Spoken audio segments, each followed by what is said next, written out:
Argentina. Here's written in the book from the 1970s some things about it. They said that it is quite a big country. It goes 3,500 kilometers down the latitudes, 32 latitudes, from subtropical regions down to subantarctic regions. And in the center there's a big region called the Pampas, and there's rich black soil. There was once tall grass, but now there are many cattle, is written here.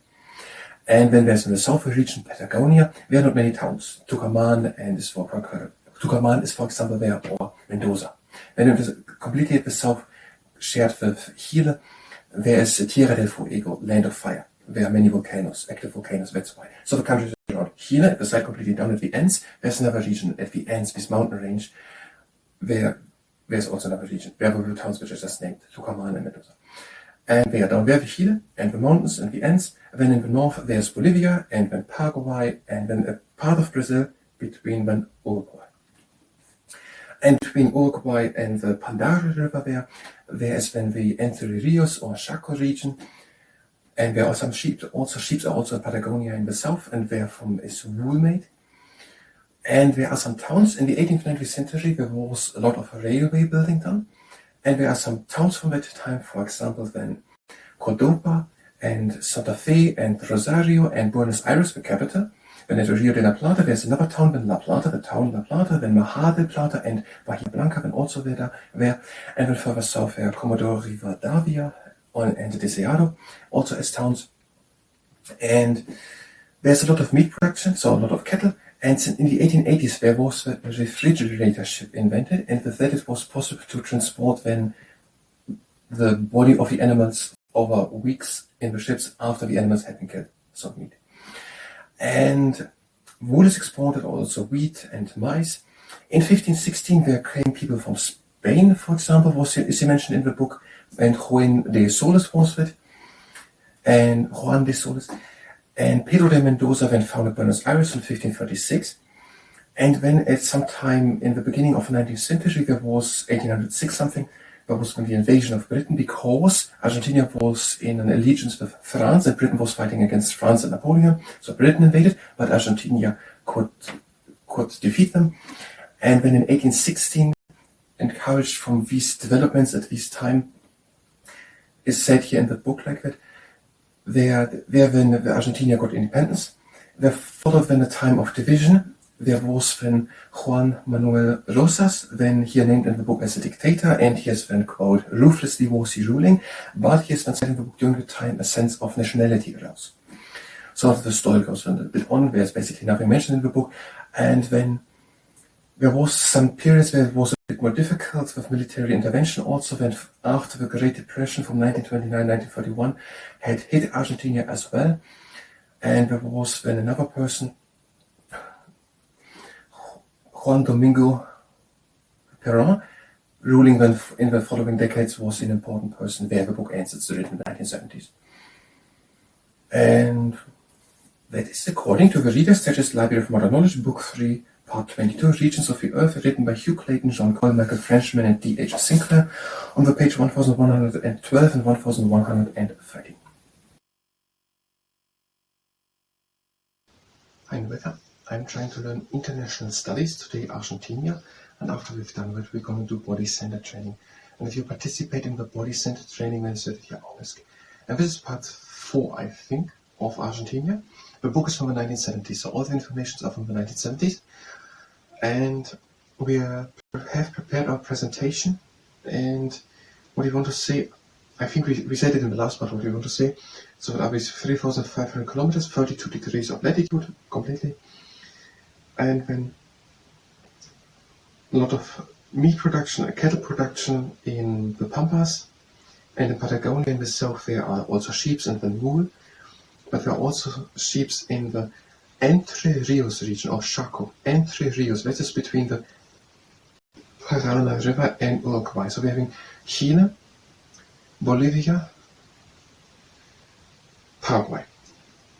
Chile, Bolivia, Paraguay, Brazil, Uruguay as the neighboring countries. Then Tierra del Fuego, there's partly with Chile, subtropical to subantarctic regions.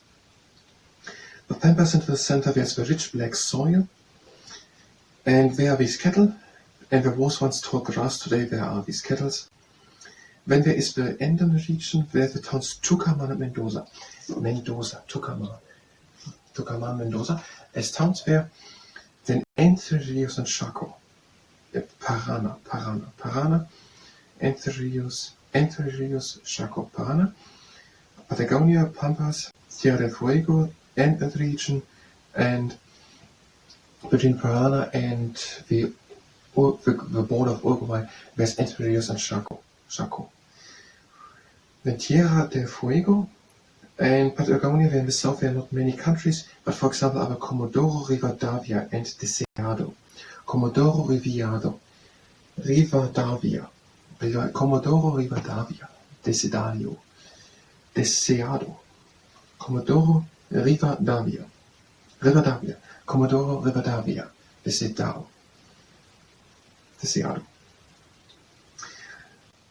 Okay, the next thing, then there's a lot of meat, then wheat, maize, vegetables, and oat exported, and a lot of tinned meat also, wool from sheep of Patagonia.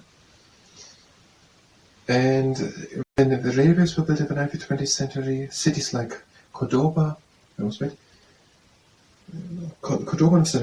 Santa Fe, Rosario, Buenos Aires, Bahia Blanca, Mar del Plata. So Buenos Aires, the capital, at Rio de la Plata. Buenos Aires, at Rio de la Plata, and there is La Plata, the city, and also Bahia de la Plata. Bahia Blanca, and Mar del Plata. Buenos Aires, La Plata, Mar del Plata, and Bahia Blanca. And so the railways were built. Cities like Cordoba, Buenos Aires, Santa Fe, Rosario. Cordoba, Santa Fe, Rosario, Buenos Aires, at Rio de la Plata, there's also the town de la Plata, and Mar del Plata, and Bahia Blanca. Then the south are Comodoro Rivadavia, and Deseado, Mendoza, and Tucumán. Also towns in the ends then. And the next thing then is that the country tries to have trading associations to join them, for example, with Mexico and Brazil. And then 1.4 million settlers from Europe in the second half of the 19th century. Portugal, Germany, Holland, Yugoslavia, Syria, Austria, France. Portugal, Germany, Holland, Syria, France, Yugoslavia. And then also from Bolivia and Chile and Paraguay, many people are also there. 1880s, the refrigerator ship, the meat transportation was impossible. And then Spanish colonists landed there in 1516 with Juan de Solis. 1516, Juan de Solis.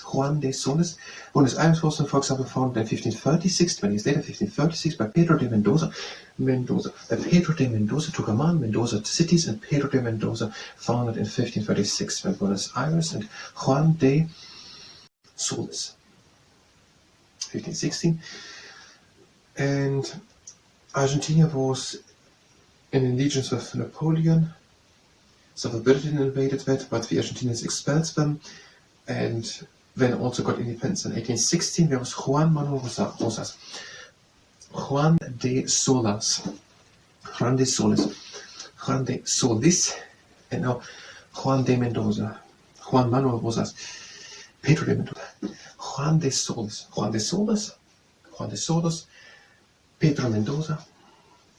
Juan de Solis, Pedro de Mendoza, and Juan, okay, they're just Juan and Juan, both of them just like that. Okay, the two together here. Juan de Solis and Pedro de Mendoza and Juan Manuel Rosas.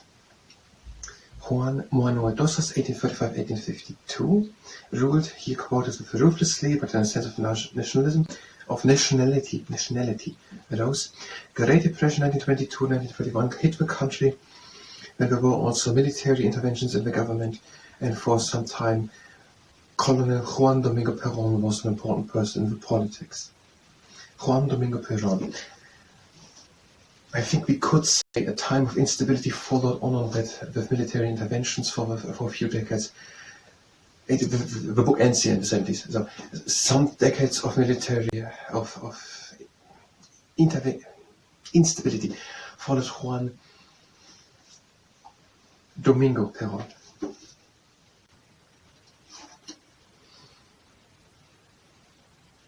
Juan Domingo Perón was an important person during that time. Okay, we have all the names.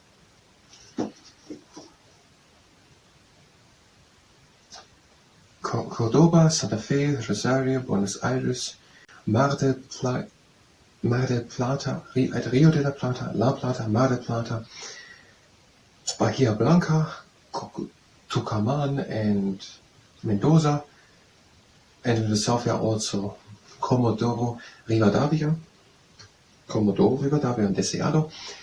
And when the region was Entre Rios and Chaco, now the person Juan de Solis, and then Pedro de Mendoza. When it was Juan Manuel Rosas was the dictator. The person here claimed to be the dictator. I don't know anything. Juan Manuel Rosas, and then Juan Domingo Perón. So maybe 3 times Juan Manuel Rosas.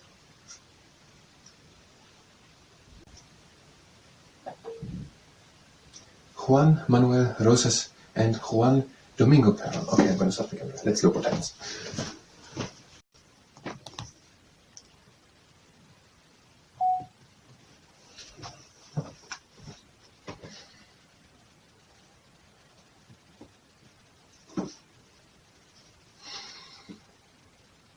Argentina. Yes, certainly in the book from the 1970s, some things about it. They said that it is quite a big country. It goes 3,500 kilometers down the latitudes, 32 latitudes, from subtropical regions down to subantarctic regions.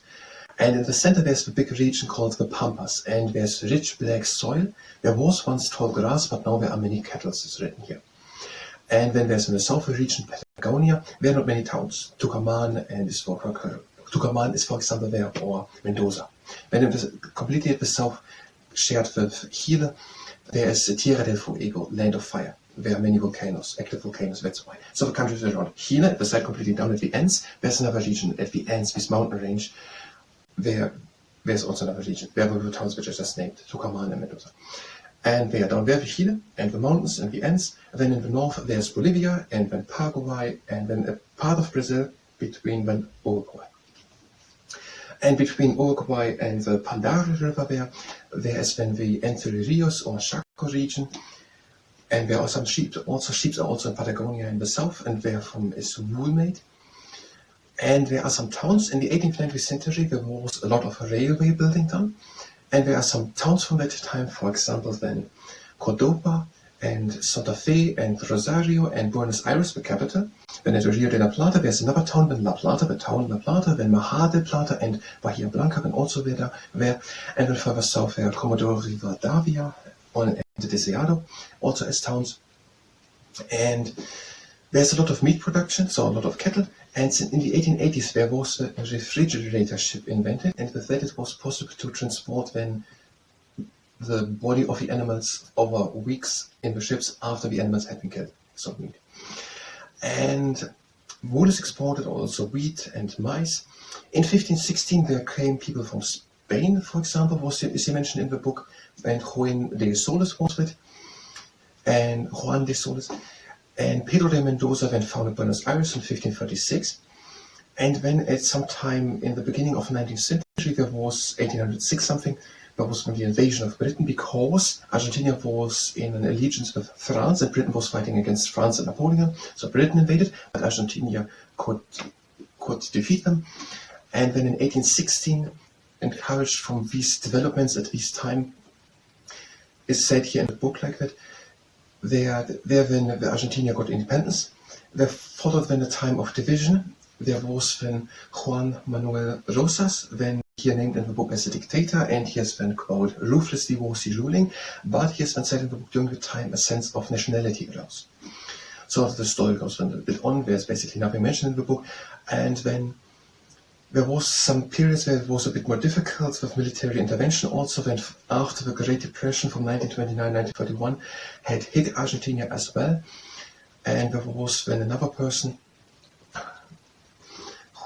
Juan Domingo Perón, ruling then in the following decades, was an important person. There the book ends. It's written in the 1970s.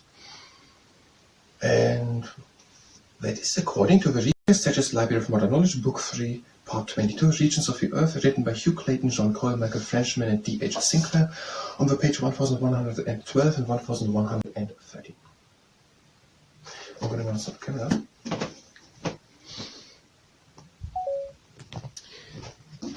I just noticed they said 1816 independence. Napoleon lost in the Battle of Waterloo in 1814. So Britain invaded in 1806. Maybe it has been also a lot to do with if it was it was an allegiance with France. Okay, whatever. There was also development in Europe. I just was thinking maybe there is something have that to do with independence, but there was also shifting in the power in Europe in that time. Otherwise, that was the international studies part. If you were here for international studies, you can go directly to the next part where we're going to do Albania. We did it previously, we forgot the presentation. If you stay here and participate in the body center training, then it's better, because we have very little time. The feet are staying together, up the one foot and the other foot, and the heel and the heel. And so on, as far as you can go. And in again. This time stay down in the knees. And this is the wrong exercise for body center. But it doesn't matter. And up. And now one leg up and pull the leg up. And the other one. Have the feet standing hip width apart, go a bit down, flex the legs, press them together, straighten one leg. Bend it again. The other leg, straighten it, and bend it again, and up. Legs a bit apart, down, flex the legs, press them together, go to one side, and the other side, middle, and up. One leg up, press on the top. Side, press up and to the side, on the outside. Open, close, other leg up, press from the top, side, up and to the side, press from the side, and open, close.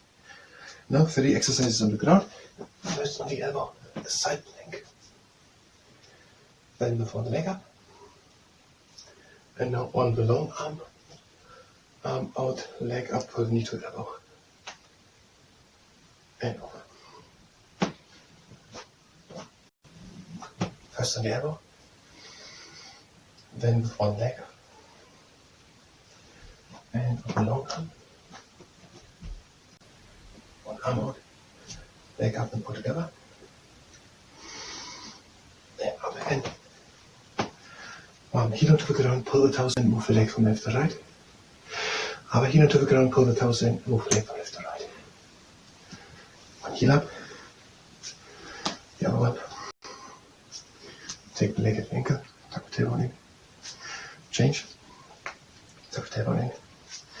Next to the sides, breathing it down, out, in and up, out, breathe and then cross the legs, and again down. That was the body center training. I thank you very much and until next time.